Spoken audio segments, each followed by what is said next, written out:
Oi, Ana, vamos dar início à nossa série de entrevistas aqui no estúdio da TV UFMA. Hoje nós vamos conversar com o candidato ao governo do estado, Simplício Araújo, pelo Solidariedade. Obrigada pela presença. A partir de agora nós temos 20 minutos e vou dar 1 minuto para as suas últimas considerações, candidato. Vamos lá. Bom, de acordo com informações do TRE, as mulheres permanecem sendo a maioria do eleitorado do Maranhão. E os dados do IBGE revelam uma realidade desafiadora para muitas dessas mulheres. São chefes de família, às vezes com escolaridade incompleta e com filhos menores de 15 anos em casa. Qual é o seu programa e o que o senhor propõe de políticas públicas para melhorar estes índices no Maranhão?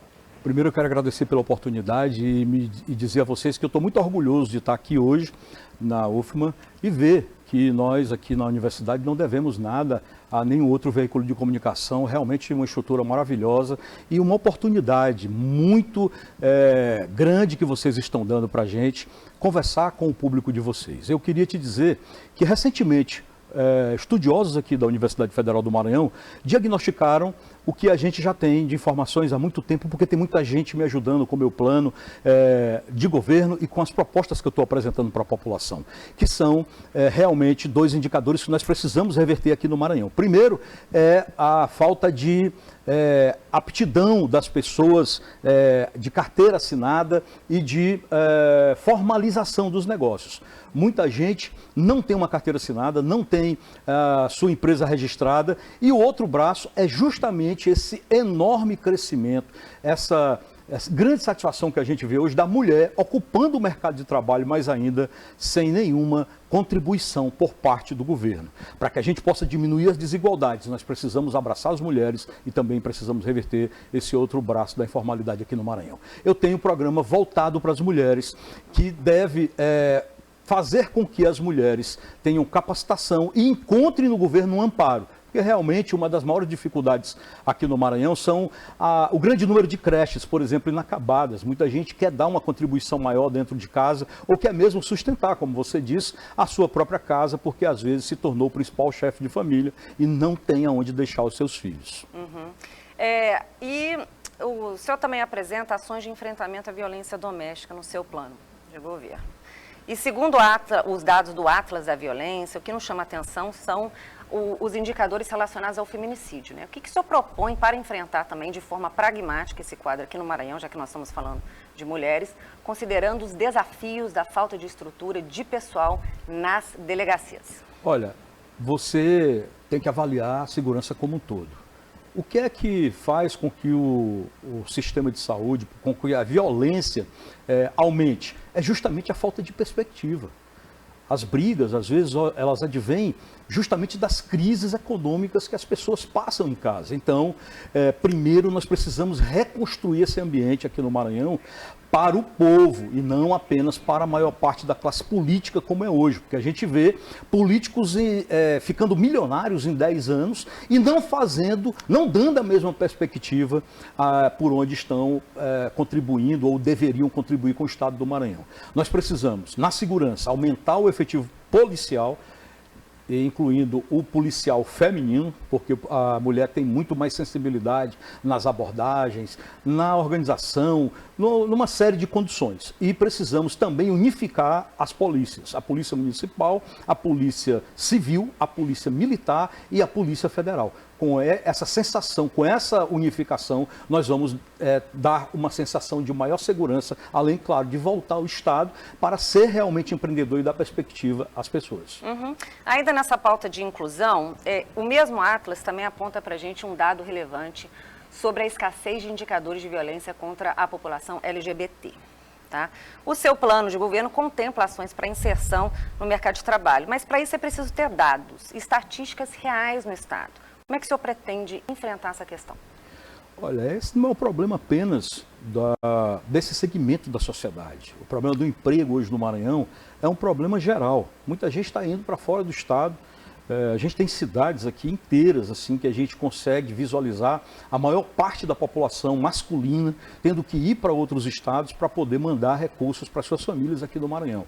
Gente que está indo cortar cana, que está trabalhando como garçom, como pedreiro, como ajudante de pedreiro. Aí, os 2 acidentes com trabalhadores assim que eu consigo lembrar, todos eles foram muito chocantes para o Maranhão. Um avião que caiu com 14 pessoas de Chapadinha que iam trabalhar na construção de uma hidrelétrica aqui no Brasil, e na construção do estádio do Corinthians, um andaime caiu vitimando o maranhense, que é inclusive da cidade de Pedreiras. Então, a força que nós temos dentro do Maranhão tem que ser voltada para o Maranhão. O que eu estou pregando? Deixar um pouco a política de lado e ter um plano. Nosso plano de governo, ele está estruturado para fomentar desenvolvimento de cadeias produtivas, fomentar emprego e, acima de tudo, dar perspectiva para as pessoas, como também as nossas 14 propostas estruturantes que nós estamos apresentando. Mas eu trago essas agendas porque são agendas hoje contempladas por todos os planos de governo. E não vi no plano do senhor, né, questões específicas para, por exemplo, a população LGBT. Isso que eu queria perguntar para o senhor. Como é que o senhor vai conseguir chegar a essa população e como é que o senhor vai conseguir fazer esses indicadores, né, ter acesso a esses números? Qual é o seu compromisso com essa população? Olha, se você avaliar no Congresso, eu tive um trabalho muito grande como deputado federal para barrar uma coisa que iria envergonhar o Brasil e que iria macular as pessoas do segmento LGBT, que era o famoso projeto Cura Gay. Nós temos vídeos no YouTube que mostram o trabalho que eu fiz para tentar apaziguar o avanço desse projeto. Então, primeiro é respeitar essas pessoas. Nós temos que respeitar todos, tratar todos com muita igualdade e inserir essas pessoas no dia a dia do governo e das empresas. Não adianta a gente ter uma política LGBT e o próprio governo não ter hoje a valorização desses profissionais dentro do governo. Nós precisamos, a partir do próprio governo, ter um olhar diferenciado para a inserção de todos os segmentos da sociedade. A gente tem que fazer gestão e não olhar para fulano ou beltrano, mas dar possibilidade para que toda a sociedade tenha a possibilidade de ocupar um espaço no mercado de trabalho, na sociedade, tocar a sua vida e a vida das suas famílias. O senhor falou de mercado de trabalho, vamos falar então um pouquinho de economia, né? No seu plano de governo, uma das formas de combate à desigualdade é com a expansão da atividade produtiva. Agora, se a gente for ver os números considerando a população acima de 20 anos, um pouco mais de 35% apenas possuem o ensino médio completo e 7% só com o ensino superior completo, né? Como é que no seu governo vai enfrentar, vai atuar na abertura de empregos com indicadores ruins na educação aqui no estado? Primeiro, José, é preciso compreender o que nós estamos vivendo aqui no Maranhão. Muita gente ainda tem a falsa impressão que é através das prefeituras ou do governo do estado que nós vamos conseguir empregos e ampliar o mercado de trabalho aqui no Maranhão. Há 30 anos atrás, aqui no Maranhão, tudo que era movimentado dentro do nosso estado, cerca de 70% de todos os recursos eram oriundos dos governos, das prefeituras e do governo do estado. Também, através das prefeituras e dos governos do estado, se tinha uma oferta incontrolável de empregos. Eu lembro de governadores que durante a campanha criaram 5.000 empregos para distribuir no estado do Maranhão. Hoje, não existe mais essa possibilidade. As prefeituras passam por dificuldades financeiras, na maioria das vezes por falta de gestão municipal, e o governo do estado também tem aí uma perspectiva muito pequena para investimentos. O próprio governador Flávio Dino foi à Assembleia recentemente e disse lá que em 7 anos de governo ele fez investimentos de 10 bilhões de reais no estado do Maranhão. Ou seja, se você pegar 10 bilhões e dividir por 7, você vai ter 1 bilhão e 300. Só o BNB, através do Crédito Amigo, que são aqueles recursos para os pequenos comerciantes aqui no Maranhão, investe 1 bilhão e 400 por ano. Quando a gente soma todos os investimentos do BNB para a iniciativa privada, são cerca de 5 bi ao ano. Ou seja, enquanto o governo do estado investiu 1 bilhão e 300, 10 bilhões em 7 anos, o BNB investiu 35 bilhões no Maranhão e é isso que está dando toda a perspectiva para o agro, para os investimentos que a gente vê crescendo. Então, o que eu defendo? Eu defendo, até porque eu vejo que não existe mais capacidade das prefeituras e nem do governo do Estado gerar emprego e riqueza, eu defendo que o Estado seja um Estado empreendedor para acompanhar a perspectiva dos empreendedores maranhenses. Veja o que está acontecendo em São Luís. Você anda para um lado e para o outro, você não encontra um investimento que valha 10 milhões de reais oriundos da prefeitura. Você vai a bairros aqui inteiros sendo construídos pela iniciativa privada, investimentos que estão chegando, como o Açaí, que gerou 500 empregos numa loja, 500 empregos na outra, ou a própria loja da Havan, que gerou 300 empregos, investimentos no porto, nas indústrias, e a gente precisa parar de criar dificuldade para que esses investimentos venham aqui para o Maranhão. Então, se você for parar para dar uma analisada, a Prefeitura de São Luís, se quiser criar 500 empregos, tem que demitir 500 pessoas. Sim. Então, a gente precisa enxergar que nós precisamos capacitar os nossos irmãos, criar um ambiente empresarial bom para que as pessoas se sintam entusiasmadas, encorajadas a investir mais e mais para que a gente possa realmente fazer com que o Maranhão vá em frente. Sim. Agora, eu estou muito preocupada, a gente está num ambiente aqui da universidade, em relação à formação, né? Porque tudo isso também, para você gerar emprego de qualidade, você tem que investir na formação. Eu gostaria de saber de forma mais pragmática qual é a sua proposta para a formação, para as instituições públicas de ensino do Estado, tanto em nível do ensino médio quanto no ensino superior. Bom, primeiro, se tratando de capacitação profissional, que é o que eu estou entendendo que é a sua pergunta, nós precisamos aproximar os maranhenses dos potenciais, das riquezas e dos negócios do Maranhão. Exemplo, nós temos um instituto estadual, que é o IEMA, muito bom, mas a pessoa vai sair do IEMA sem ter nenhum contato com o mercado de trabalho. Eu não vou ampliar a rede de IEMAs, eu vou fundar um instituto de inovação, emprego, renda e produção.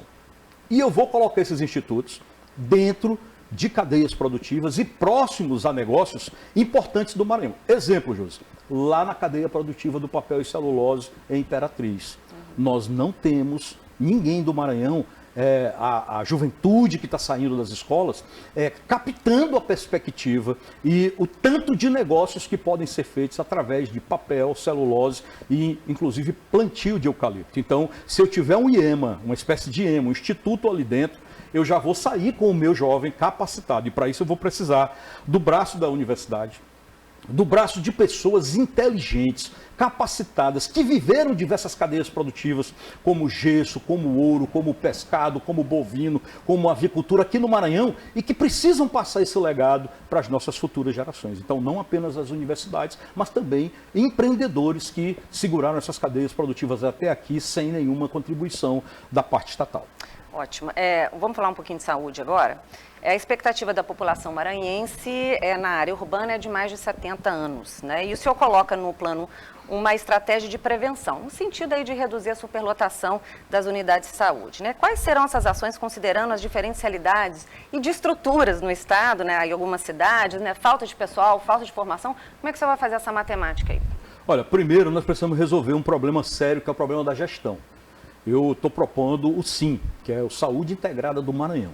O que é isso? Pegar, por exemplo, cidades como São Luís e gastar com mais eficiência e buscar mais resultados. Nós temos hoje 3 sistemas de saúde aqui na capital. E o paciente, o cidadão, ele tem muita dificuldade para resolver o seu problema, porque às vezes ele vai na unidade da prefeitura, não resolve, às vezes ele vai no estado, não resolve, vai na Universidade Federal lá do UFMA, não resolve.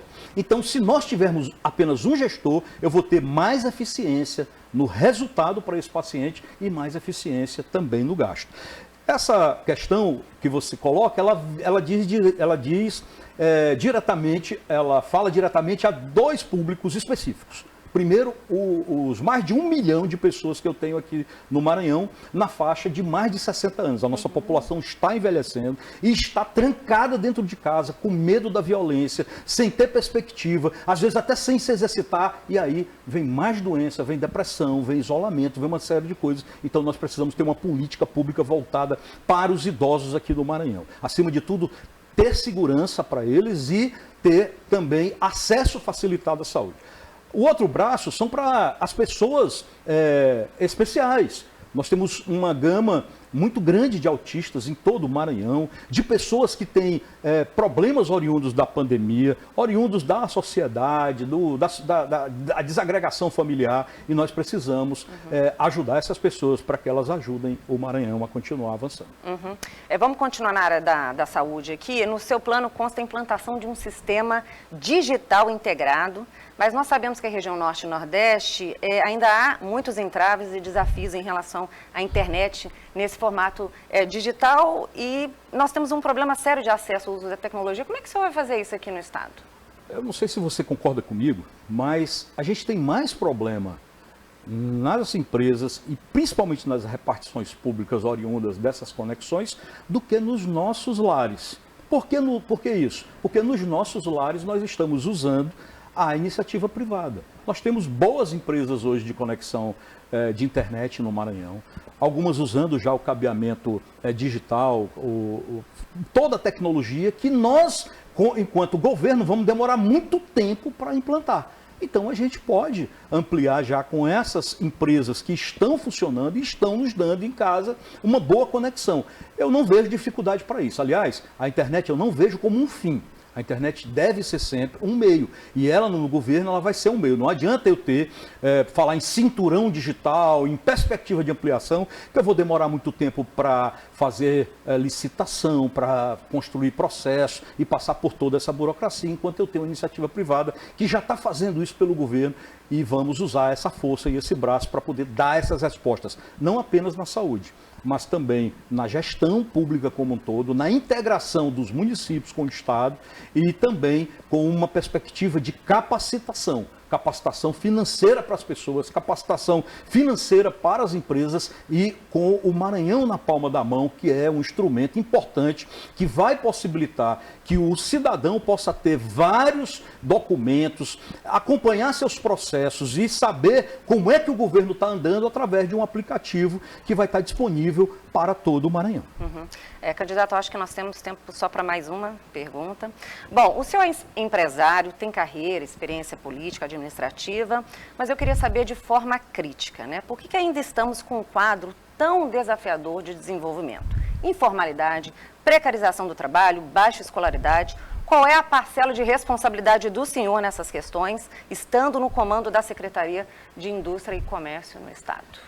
Bom, eu creio que a maior parte da classe política, eu posso ter sim uma parcela, não posso me excluir disso, mas a maior parte da classe política é a verdadeira culpada pelo atraso e pelos baixos indicadores do Maranhão. Nós não temos aqui no Maranhão um processo como nós tivemos no Ceará, onde a classe empresarial que entende do desenvolvimento e do crescimento, principalmente dos negócios, alavancou um estado pobre onde as pessoas vinham para cá, como também aconteceu no Mato Grosso, em Goiás e em Santa Catarina. Aqui você pode observar pelo atual número de candidatos e pela experiência de vida desses candidatos. Apenas eu trabalho desde os 14 e tenho carteira assinada, já fui vendedor, representante comercial, empresário, desde os 18 anos. Os demais viveram sempre e querem continuar vivendo à custa do erário público. Não é mais possível que nós tenhamos um Estado voltado apenas para essa casta, para essas pessoas. Eu não vim desse setor, eu não vim desse segmento, eu fui muito pobre, venci, eu conheço muitos maranhenses que estão vencendo, mas aqui e ali eu conheço dificuldades que são impostas pela política, que impedem que nós possamos trazer mais empregos e mais recursos para o Maranhão. Eu vi isso na Secretaria de Indústria e Comércio. É por isso que eu quero ser governador, porque eu passava a maior parte do meu tempo na Secretaria de Indústria e Comércio, pedindo para os meus colegas secretários estaduais, pedindo para o governador, pedindo para os prefeitos, para os secretários municipais, que entendessem que nós precisávamos ajudar as pessoas que tinham a capacidade, a coragem de empreender no estado como o Maranhão. Então eu não posso criar de forma alguma dificuldade, muito pelo contrário. Se eu quero um Maranhão com mais empregos, com crescimento econômico, que é diferente de desenvolvimento econômico, porque eu tenho desenvolvimento quando o crescimento é para a sociedade, quando a sociedade se sente bem porque o meu estado cresceu. Então, se eu quero um estado assim, eu tenho que ter também um funcionário público empreendedor para Ótimo. que eu tenha um Maranhão empreendedor. Vou te interromper para você fazer as suas últimas considerações, por favor.